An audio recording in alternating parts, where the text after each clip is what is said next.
Hey, everybody, it's me again. One last little segment before I leave you alone for the week and go eat a bunch more stuff and come back to you next week with more recommendations and stuff. But today, Friday, and today is the day that I actually broadcast the radio show on WPVM 103.7 FM. Thank you, WPVM, for broadcasting my humble little podcast. But today, cutting it down to the wire, I had lunch with my friend Luis Carlos Serapio, who is the guy behind multiculturalasheville.com, formerly known as descubreasheville.com. And we went to the brand new Mehfil restaurant. That's Mehfil. So I'm not sure I'm pronouncing that correctly or not. Looks like it's pronounced Mehfil. And Mehfil is a Indian restaurant, a pretty traditional sort of American style Indian restaurant. And so traditional that they even have a buffet. And we don't see a lot of buffets in this town anymore. I guess Mela, the Indian restaurant down there on North Lexington Avenue, might still do their buffet. I haven't been in there in a little while.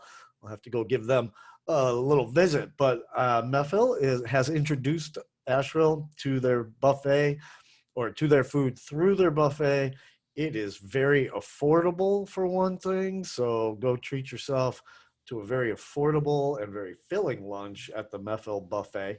And before I get to the food, I'll just say it's located right downtown, right where Hana, Hibachi, and Sushi used to be. Some of you may not have realized that Hana closed. Hana was a old school favorite here in Asheville, been around for a long time. And they closed their doors a few months ago. And now this new place called Mehfil has just opened up. Like they had their opening day just last week, I believe. And it is, for one thing, very, very nice inside. Like the decor is great. I think they did a wonderful job decorating it and making it look totally different than Hana. And Hana's an old favorite, so I don't want to talk any smack about it, but it always felt kind of dark and a little recessed in there. Like, oh, I don't want to use the term cave-like, but I just did. So a little bit of cave-like atmosphere in the old Hana. And they've really brightened it up for Mehfil. I keep wanting to call it Mayfels, which is another restaurant in town. This has got nothing to do with Indian food. But Mehfil it has really brightened it up. The decor is very cute. Like, I don't know, little umbrellas hanging upside down from the ceiling and all kinds of decorations everywhere and bright colors and sort of modern touches as well as antique touches and a casual atmosphere, not a super fancy atmosphere, but not a takeout atmosphere either. Just very nice. And so big thumbs up for the decor, in my opinion. And I don't even remember what kind of music was playing, which is usually a good sign. And so thumbs up for that. And then the food. Now, we didn't order off the menu. I didn't even look at the menu until really just a few minutes ago. I looked at it to see if I could find the things that were at the buffet. We just bellied up to the buffet. And there it was, all laid out, all like lift up the top and spoon some onto your plate and put the top back down kind of action. And I'll just list what I got and talk about it because that's what I do. I eat food and I talk about it. All right, so let's start off. I got these. They had some deep fried stuff, so you know I love me some deep fried stuff, and they had pakoras, which I love already. But these were onion pakoras, and I didn't know what to expect of that. And they actually looked like, and I'm not even kidding, they looked like little tiny baby octopuses, octopi that had been battered and deep fried. Like they looked like they had legs and stuff, but they were little deep fried onions and they were very delicious, like with lots of batter, so very sort of bready, almost a fritter type of thing with some crazy legs coming out of it. And they were very tasty. I like those very much. I like deep fried stuff, and that really hit the spot. They had, of course, like a big thing of rice, a whoompa big thing of basmati rice. I just really like basmati rice. The aroma is one of the greatest food aromas ever in the history of food aromas.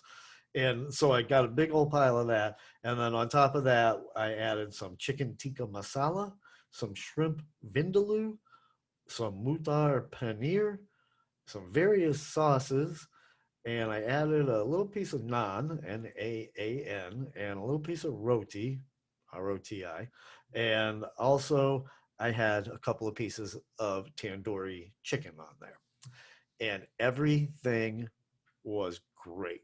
I really liked it. It was the shrimp vindaloo was particularly delicious, and the mutar paneer was like exactly what you would expect from mutar paneer. The food was, let me say this, and I don't mean this in a negative way at all. I mean it in a positive way. The food was very familiar, no surprises. Like it wasn't like I've never heard of this. Oh, this version of my favorite Indian dish tastes way different than what I'm used to. It was none of that. It was like this is what good Americanized Indian food tastes like. The kind that we're used to with the words I just used, like vindaloo, masala, paneer. I didn't have it, but I did look at the menu. So they have all kinds of korma and other curries and a pretty extensive menu for dinner. So during lunch, they're doing the buffet and highly recommend that. Limited choices at a buffet, as is the nature of a buffet. And but then go back for dinner to try the full menu, which is what I plan to do to try some of the other dishes. It looked like they had some good lamb dishes and fish curry and stuff like that. So I am really looking forward to trying Mehfil. I'm going to say they're going to be very busy and very popular and very successful. This is my prediction for them. They are right in the middle of downtown where people are looking for stuff to eat. They're right along this little strip of Biltmore Ave that I personally refer to as Restaurant Row. I know that's a little cheesy, but it kind of starts around the corner actually with Salsas, and then Bamba right on the corner of what is that, Patton Ave and Biltmore Ave, right there, right where the Advanced Monument used to be. And so then you got Bamba's, the Noodle Shop, Rhubarb, Posana, Ito Ramen. I don't know if you were aware that Ito opened up downtown. And then the Moji Tea Room is closed and that is gone. It was a bubble tea place. I kind of was not expecting the bubble tea shop to really take off because it also had a cave like atmosphere. And that's a tough sell for bubble tea, which is kind of a bright, fun thing.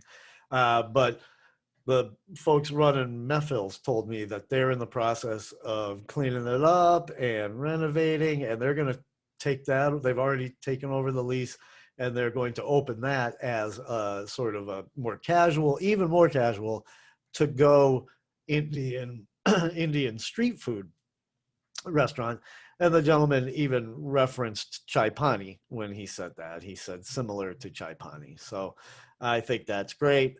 I don't think it's going to hurt chai pani's business one bit. This town is more than large enough to, in turn, especially when you factor in all the tourists and all the tourists that come here to eat, more than adequate to take care of two Indian street food restaurants as well as the third Indian restaurant down on North Lexington Ave, which I mentioned a little bit earlier. That would be, what did I say? Now I'm spacing out on the name. I just said it a couple of minutes ago. But and then there's also, let's not forget, Blue Dream Curry House up on also on Patton Ave, unless it's on College. I never am quite sure what's going on right there. It might be on College. I think it's on College Street.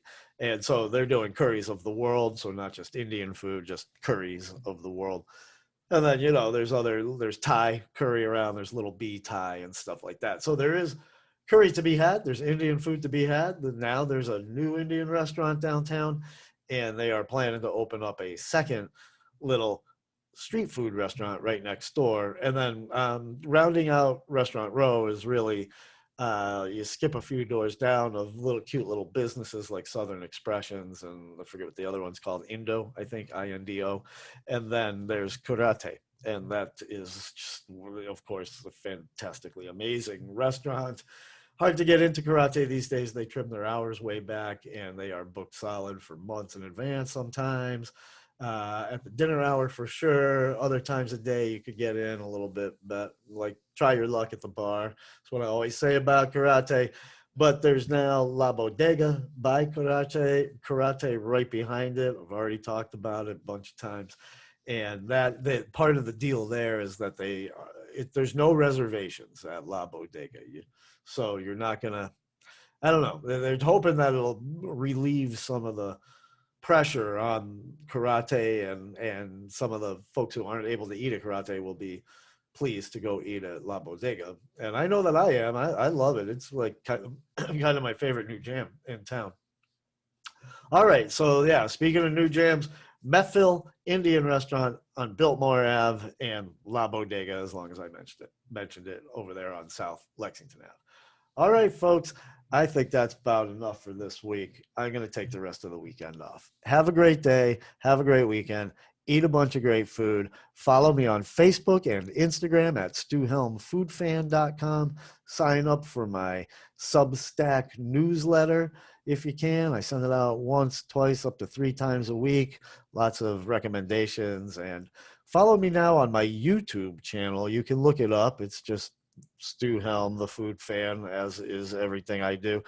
And I've started recording these videos and then posting them to YouTube. So I hope that you will enjoy them. What can I say?